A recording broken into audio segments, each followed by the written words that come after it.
Hi guys, so I'm doing a bit of tweaking around in the arid zone. So that burrow down there, that's a gecko cave, which I bought from Pets at Home, and I buried it underneath a load of substrate to make like a burrow for him, using excavator clay sand and a mixture mixed with earth mix arid, and it created a really good kind of substance. And it's amazing, even though this is the arid zone where it gets really warm in the day, down below when you dig deep the soil is still moist, so that's actually quite amazing. So I've been doing a bit of digging to kind of re-salvage his tunnels that I made for him.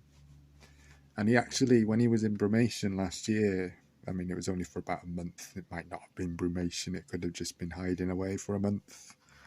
But he hid in that cave down there.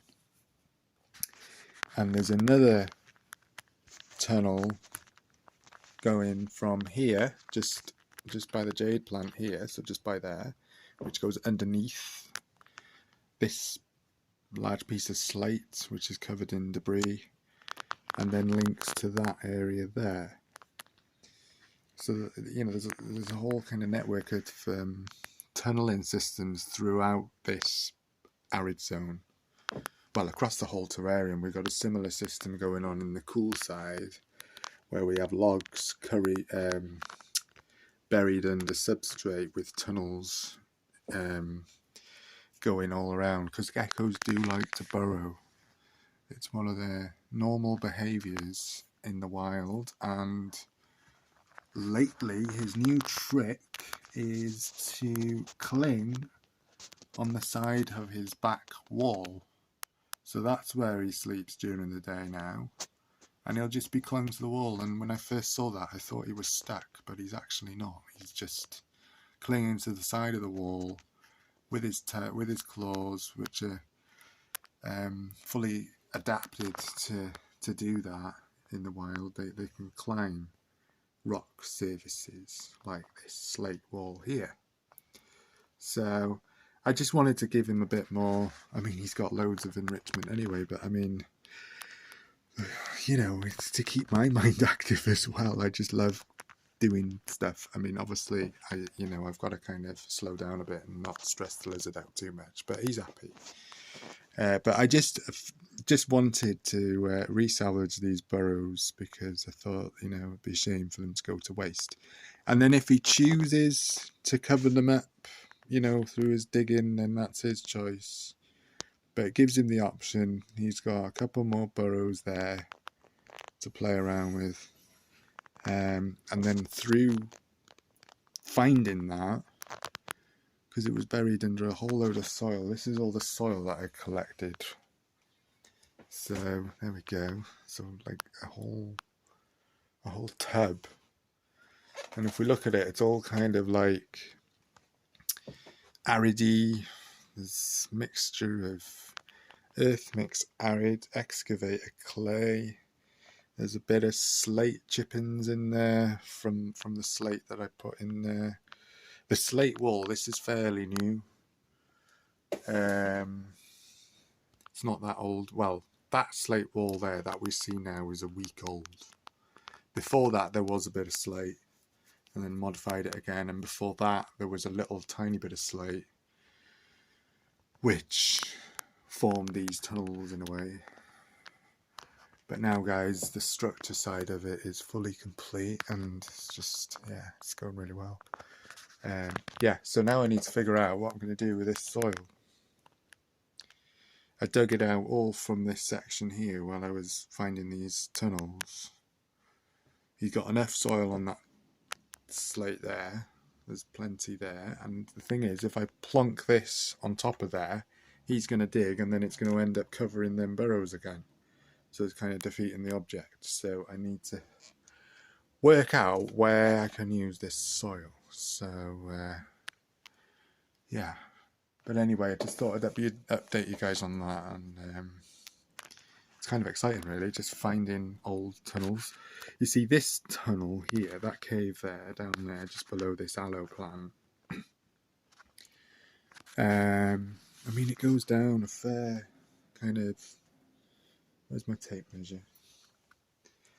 There's a fair bit of depth. It's a good few, several inches down. And then that goes into a chamber.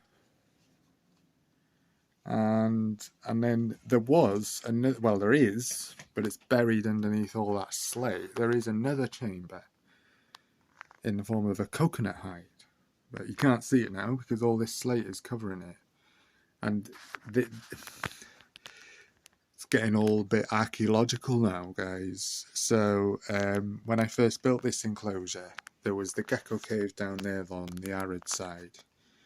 And then there was a coconut hide, which were both, and there was also a seed pod, which were all buried under substrate with tunnels going in. Yeah, so there's like 3 hides in the arid zone, and there was a few hides in the humid zone and a few hides in the cool zone. And so what I'm digging up today is kind of like the original features. So we're rediscovering history here, guys. Sound like mad now. Anyway, so yeah, so that chamber led into another chamber, which also led into another chamber. So it was kind of like a sort of a thing going on with tunnels and chambers and stuff. So yeah, anyway, but now he's got this slate wall, which is like got loads of crevices in for him to hide and to bask. I've seen him recently basking on that ledge. Well, he loves to bask on the top ledge there.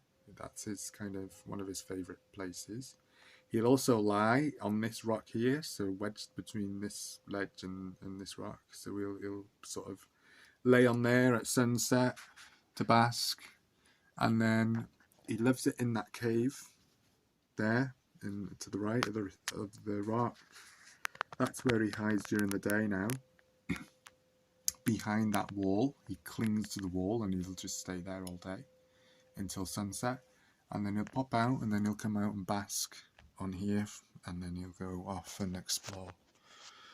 So I like to provide a lot of opportunities for him to explore his natural behaviours. You know, these are natural sort of animals that have, you know, they've grown from the wild, really. So I think it's important to replicate their, you know, habitat and allow them to explore their natural behaviours as much as possible, really, in captivity, because it makes it more fun to watch and more interesting to learn. And it's a whole experience, just learning about the whole science and ecology and